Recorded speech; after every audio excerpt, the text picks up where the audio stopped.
जो व्यक्ति जिस किसी जिम्मेदारी में है, जिस तेरी काम में, धंधे में जो जिम्मेदारी उस व्यक्ति की है, देखिएगा ये साधना बड़ी काम आने लगी।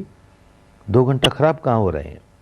एक बात तो बड़ी जल्दी यही समझ में आने लगेगी कि रोज 8 घंटे सोने वाला व्यक्ति सुबह शाम घंटे घंटे विपश्यना करे तो अब 7 घंटे में उसकी नींद पूरी हो जाएगी। 8 घंटे सोने की जरूरत नहीं। जो रोज 7 घंटे सोने वाला 6 घंटे में नींद पूरी हो जाएगी। 6 घंटे सोने वाला 5 घंटे में नींद पूरी हो जाएगी। घंटा भर तो नींद से ही निकल आएगा, आसानी से निकल आएगा। और जागने पर वे कहाँ जागते हैं। यहाँ आलस में पड़े रहे, वहाँ आलस में कितना समय खोते हैं। विपश्ची साधक एक एक क्षण की कीमत जान गया, समय खोएगा नहीं। जागा तो लग गया काम में, अपना समय नहीं बर्बाद करेगा, कितना समय बचेगा। और फिर काम करने की ताकत इतनी बढ़ जाएगी। जो व्यक्ति जो जिम्मेदारी का काम कर रहा है, देखिएगा पहले जिस काम को 8 घंटे में पूरा करता था और थक कर चूर चूर हो जाता था, अब देखिएगा उतना ही काम 7 घंटे में पूरा हो गया, 6 घंटे में पूरा हो गया और बड़ी ताजगी बनी हुई है, कहीं थकान नहीं है। ये सुबह शाम की बैठक का फल। क्यों ऐसा होता है? रोज सुबह शाम विपश्यना करते हैं तो कोई कर्म कांड नहीं पूरा कर रहे, अपने मन को निर्मल करने का काम कर रहे हैं। मन जब निर्मल नहीं होता है तो उलझा रहता है, भीतर जाले रहते हैं। जैसे कोई समस्या आई सामने तो निर्णय नहीं ले पाता, ये करूं कि वो करूं, ये ठीक रहेगा कि वो ठीक रहेगा, और इस तरह से हिचकता हुआ निर्णय करता है तो अक्सर गलत निर्णय करता है। अब विपश्यना से मन अधिक निर्मल होता चला जाएगा, प्रांजल होता चला जाएगा, तो जैसी कोई समस्या आएगी तुरंत उसकी गहराई में जाएगा, उसके कारण को समझेगा, तुरंत समाधान होगा, तुरंत निर्णय लेगा और सही निर्णय लेगा तो समय बचा। काम करने की ताकत बढ़ जाती है, बहुत बढ़ जाती है। एक बहुत उज्जवल उदाहरण हमारे गुरुदेव सियाजी उबाखिन का। बहुत गरीब घर में जन्मे, माता पिता के पास इतना पैसा नहीं था कि ऊंची पढ़ाई कर सके। मैट्रिक तक की पढ़ाई की, सरकार ने वजीफा दिया, स्कॉलरशिप दिया, लेकिन फिर भी कॉलेज की पढ़ाई नहीं कर सके। जीवन यापन के लिए इधर उधर नौकरी ढूंढते ढूंढते, छोटी मोटी नौकरियां करते करते अकाउंटेंट जनरल की ऑफिस में एक क्लर्क की नौकरी मिल गई। बस यहीं से स्थिर होकर के जीवन यापन का काम शुरू किया। कुछ समय बीतने पर सुना कि नदी के उस पार एक किसान रहता है, सयात जी नाम था उसका, और वो विपश्यना सिखाता है, 10 दिन की शिविर लगाता है। जिस व्यक्ति के भीतर किसी भी जन्म का विपश्यना का बीज पड़ा हुआ होगा और वो शब्द सुन ले विपश्यना, रहा नहीं जाएगा। उसके भीतर यूं लगेगा ये तो मेरे लिए ही है, ये तो मुझे करना ही है, ये तो करना ही है। अब वो भीतर से संवेग जागा, धर्म संवेग जागा, मुझे इस 10 दिन के शिविर में जाना ही है।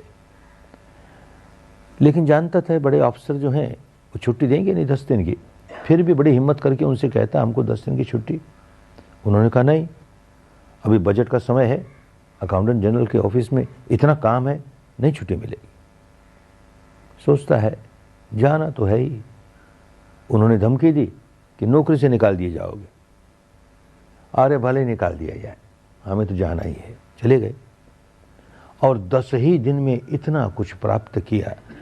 अनेक जन्मों की पुण्य पारमी वाला व्यक्ति, उसे आगे बढ़ते हुए क्या देर लगती है। 10 ही दिन में आया, लौट करके ऑफिस गया तो इसी आशंका से गया कि नौकरी की छुट्टी होगी। अरे छुट्टी होगी क्या करें, इतना बड़ा रतन मिल गया हमें। गया तो देखता है टेबल पर एक लिफाफा पड़ा है, छुट्टी का लिफाफा है, नौकरी से बर्खास्त करने का लिफाफा है। खोलता है, अरे उसमें पढ़ता है तुम्हारा प्रमोशन हो गया, पहले जो पोस्ट था उससे ऊंचा पोस्ट हो गया, पहले जो नौकरी थी उससे ऊंची नौकरी हो गई। इसका मतलब ये नहीं कि जो शिविर में आए हैं घर जाने पर सबको प्रमोशन का लेटर मिलेगा। मिलता है लोगों को, किसी किसी को चिट्ठी लिखते हैं, हमारा ये हो गया, हमारा ये हो गया, अपने अपने पुण्य पार में, अपने अपने पुण्य पार में।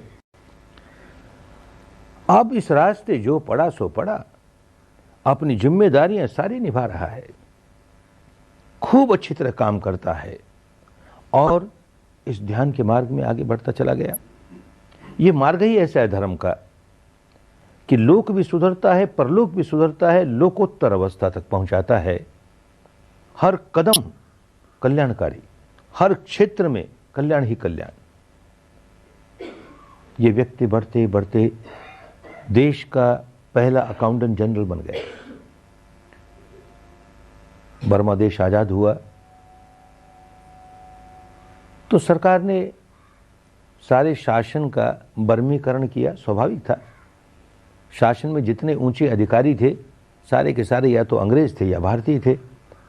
अब बर्मों का राज हुआ तो वो जरूर चाहेंगे कि सारे के सारे बर्मी ऑफिसर हों, तो और जगह तो बड़ी आसानी से मिल गए। अकाउंटेंट जनरल की ऑफिस में कहाँ से लाएं? बर्मे बेचारे अपने स्वभाव से ही हिसाब किताब के बड़े कच्चे होते हैं, उनको रस नहीं हिसाब किताब में।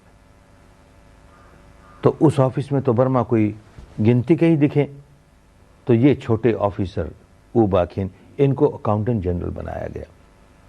बर्मी सरकार का, स्वतंत्र बर्मी सरकार का पहला अकाउंटेंट जनरल, इस डिपार्टमेंट का हेड। और लोग जो बर्मी थे, कोई आईसीएस था, कोई बीसीएस था, उनमें से कई ऐसे जिनको अभी हेड ऑफ द डिपार्टमेंट का स्थान नहीं मिला, ये केवल मैट्रिक पढ़ा हुआ। धर्म अपना काम करता है और जब उस स्थान पर आया, उस पोजीशन पर, तो कितना बड़ा काम करके दिखाया। अकाउंटेंट जनरल बनते ही देश के प्राइम मिनिस्टर के पास जाता है कि आपने इतनी बड़ी ऑफिस दी हमें, इस ऑफिस का एक कमरा ऑफिस के काम में नहीं किसी दूसरे काम में लूंगा। क्या दूसरे काम में लोगे? उस कमरे में अपने ऑफिस के कर्मचारियों को 10-10 दिन का शिविर लगा के विपश्यना सिखाऊंगा।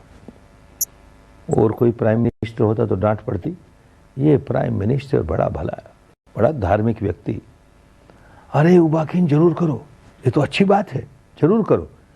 और उस अकाउंटेंट जनरल की ऑफिस में, उस छोटे से कमरे में हर महीने 10-10 दिन का शिविर, 10 दिन का शिविर, 5 बैठे, 10 बैठे, 5 बैठे, 10 बैठे, ऑफिस के लोग बैठने लगे। 4-5 वर्ष में सारी ऑफिस का काया पलट हो गया। बहुत भ्रष्टाचार था अकाउंटेंट जनरल की ऑफिस में। किसी को सरकार से कितने ही जायज पैसे क्यों न लेने हों, बिल तो जाएगा एजी ऑफिस से, और एजी ऑफिस वाले तब तक पास नहीं करेंगे जब तक उनका कर नहीं चुक जाए। 1%, 2% कुछ होगा उनका। और फिर सब अकाउंट में बड़े पक्के हैं ना, अकाउंटेंट जनरल से लेके पियोन तक बांट लेंगे आपस में। अब तो अकाउंटेंट जनरल उबाखिन है, ऐसा धर्म पुरुष कैसे होने देगा? तो कुछ तो बहुत कड़ा अनुशासन, बड़े कड़े अनुशासन वाले व्यक्ति थे। ऐसा नियम बनाया कि जिस व्यक्ति के पास कोई आवेदन पत्र आवे 48 घंटे में उसको फैसला देना पड़ेगा। कोई उलझन है, फैसला नहीं ले सकता, कोई कठिनाई है, मेरे पास लाओ, मैं फैसला लूंगा। मेरे पास भी नहीं लाता, 48 घंटे में फैसला भी नहीं करता, तो नीयत खराब है, निकाल बाहर करेंगे। कुछ लोगों पर कड़ा अनुशासन के मारे एक्शन लिए, पर भाई डंडे के जोर से कोई बदलता नहीं, कोई सुधरता नहीं दुनिया में। सुधार किससे हुआ?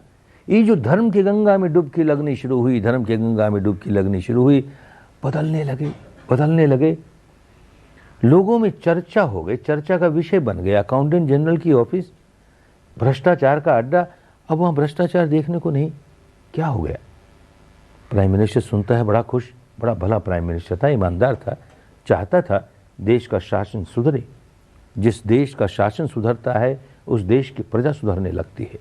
देश का शासन सुधरे तो बुलाता है उबाखिन को, अरे भाई देख, ऐसा ही भ्रष्टाचार, इससे ज़्यादा भ्रष्टाचार अमुक विभाग में है, उसे जरा देखना।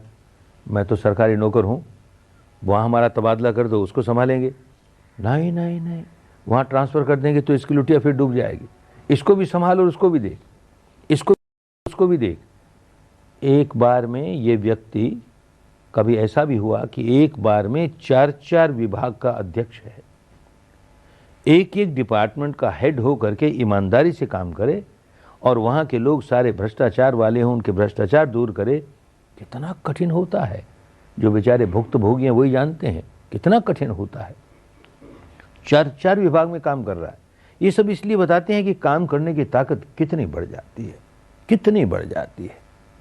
उनके बारे में यह प्रसिद्ध था कि जिस किसी विभाग में जाएंगे और टेबल पर जो केस आए, उसके पास जितने फाइल आए, जब वापस जाएंगे उस विभाग से 2 घंटा काम करेंगे कि 4 घंटा काम करेंगे, क्योंकि और विभागों में भी जाना है, जब वापस जाएंगे टेबल पर एक फाइल नहीं बचेगा, सारे फाइलों पर डिसीजन दे दिया। क्यों ताकत बढ़ती है? चित्त इतना निर्मल, मन इतना शांत, इतनी समता, इतना संतुलन, प्रॉब्लम नहीं, कोई समस्या नहीं, सारी समस्याओं का समाधान इतनी जल्दी, बड़ा क्विक डिसीजन और बड़ा राइट डिसीजन, सही डिसीजन होता है। काम करने की ताकत बहुत बढ़ती है, बड़े अच्छे परिणाम ऐसे लोग तैयार किए कि कार्य क्षमता भी बढ़ाई उनकी और ईमानदारी भी बढ़ाई उनकी, देश के शासन में बहुत बड़ा योगदान उसको सुधारने में। 55 वर्ष की उम्र में सरकारी नियमों के अनुसार रिटायर हुए। सरकार कहती है बाबा तुम नहीं रिटायर होना, तुमको तो काम करना ही पड़ेगा, तुम्हारे जैसा आदमी कहाँ मिले हमें, तो 1 साल और एक्सटेंशन, 1 साल और, यूँ 3 साल एक्सटेंशन देने के बाद तो गवर्नमेंट सर्वेंट रूल्स, 3 साल के बाद एक्सटेंशन नहीं, तो सरकार बदलती है रूल्स को। ये रूल सब पर लागू होंगे, ऊबाखिन पर नहीं होंगे, इसको तो काम करना ही पड़ेगा। तो 4 साल, तो 5 साल, तो 7 साल, तो 10 साल, तो 12 साल, 67 वर्ष का बूढ़ा हो गया और किए जा रहा है। भाई नौकरी के लालच में नहीं, गृहस्थ है, नौकरी तो चाहिए ही, नौकरी नहीं लेता ऐसा नहीं है, लेकिन एक मोद होता है कि मेरे इस काम से कितने लोगों का भला हो रहा है। बार बार प्रश्न उठाते हैं लोग कि इस साधना से अनासक्त हो जाएंगे, आसक्ति ही नहीं रहेगी तो हम काम कैसे करेंगे। आसक्ति के मारे तो हम में जोश होता है, हम काम करते हैं, खूब राग जागता है तो काम करते हैं। आप कहते हैं राग निकाल दो, आसक्ति निकाल दो, तो हम तो बिल्कुल निकम्मे हो जाएंगे। अपना परिवार कैसे पालेंगे, अपनी जिम्मेदारी कैसे निभाएंगे, क्योंकि अनासक्त होकर काम करना कभी सीखा ही नहीं, जाना ही नहीं कि अनासक्त होकर भी काम किया जा सकता है। गुजरेगा इसमें से तब जानेगा। जितना आसक्त होकर काम करता है उससे कई गुना ज़्यादा काम करेगा अनासक्त होकर के, बात बदल जाएगी। आसक्त होकर काम करता है तो अहम भाव प्रमुख है मेरे लिए, और जहां अहम भाव का जीवन जीता है, आत्म केंद्रित जीवन जीता है, भीतर से बड़ा तनाव आता है। काम तो करता है, इस तनाव के साथ करता है, इस खिंचाव के साथ करता है, इस पीड़ा के साथ करता है। वही काम अब आत्म भाव नहीं है। अरे मेरा भला तो है ही, औरों का भी देख कितना भला, मेरे इस काम से देख औरों का भी कितना भला। जहां ये हुआ कि स्व केंद्रित जीवन टूटा, अब तो जरा भी तनाव का नामो निशान नहीं, बड़ी सुख शांति के साथ काम कर रहा है। बहुत ताकत बढ़ती है काम करने की। ऐसी बात केवल एक उबाखिन में हो जाती तो कहते न जाने कोई चमत्कार होगा। भाई हमने अपने अनुभव से भी जाना, काम करने की ताकत बहुत बढ़ती है। हमने अनेक साधकों की बात भी सुनी, पत्र आते ही रहते हैं, कोई मिलता है तो कहता है कि ये विपश्यना क्या मिल गई, हमारी तो काम करने की ताकत बहुत बढ़ गई, अब देखो हमने अपना काम बढ़ा लिया और उसमें देखो इसका सफलता मिलने लगी। ऐसा होता ही है। लौकिक क्षेत्र में भी लाभ, परलौकिक क्षेत्र में भी लाभ, और लोकोत्तर अवस्था तक पहुंचाने वाला मार्ग धर्म तो हर कदम पर कल्याण करने वाला, मंगल करने वाला।